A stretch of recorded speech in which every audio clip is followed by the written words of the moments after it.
মাননীয় প্রধানমন্ত্রী জনাব তারেক রহমানের নেতৃত্বে কিছুদিন আগে বাংলাদেশের অত্যন্ত একটি খারাপ সময়, বাংলাদেশের ইতিহাসের সবচেয়ে খারাপ সময়, মাননীয় প্রধানমন্ত্রী বাংলাদেশে হাল ধরেছেন এবং একটি বাজেট দেওয়া হয়েছে। এই বাজেটে আপনারা খেয়াল করে দেখবেন স্বাস্থ্য খাতে অন্য যে কোনো সময়ের চেয়ে গত 17 বছরের ফ্যাসিবাদের সময় তো বটেই, তার আগেও বিভিন্ন সময়ে যে কোনো সময়ের চেয়ে অত্যন্ত মানে সর্বোচ্চ যতটুকু দেওয়া যায় বর্তমান অর্থনীতির প্রেক্ষাপটে সেই বাজেট, সেই স্বাস্থ্য খাতে সেই বাজেটটা দেওয়া হয়েছে। কিন্তু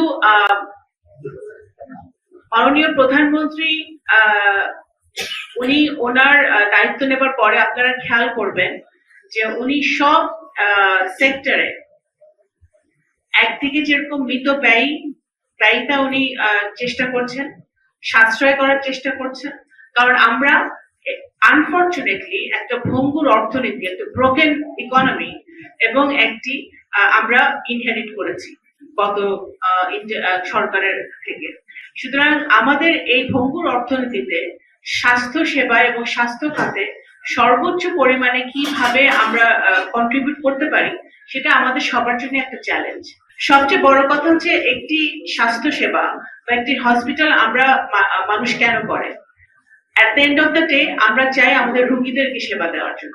একটা রোগী যদি এসে এখানে সেবা না পায় এবং সেবা না পাওয়ার কারণে, চিকিৎসা না পাওয়ার কারণে তার যদি ঢাকায় ট্রান্সফার করতে হবে, অন্য কোথাও যেতে হয়, তাহলে কিন্তু ফরিদপুর মেডিকেলের একটা অদক্ষতা। যদি আমাদের এখানে ক্যাপাসিটি না থাকে যে চিকিৎসাটা এখানে সম্ভব নয়, অবশ্যই রোগী কিন্তু অবশ্যই আরেক জায়গায় যেতেই হবে।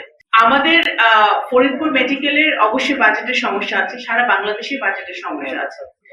বাজেট অ্যালোকেশন এনাফ নাই, কিন্তু সেই যতটুকু বাজেট অ্যালোকেশন হয় সেই অ্যালোকেশন দিয়ে আমরা যদি দুর্নীতি বন্ধ করে, চুরি চামারি বন্ধ করে এবং স্বচ্ছতার সাথে দায়বদ্ধতার সাথে যদি আমরা হসপিটাল চালাতে পারি, তাহলে হসপিটাল ভালো মতো চলবে।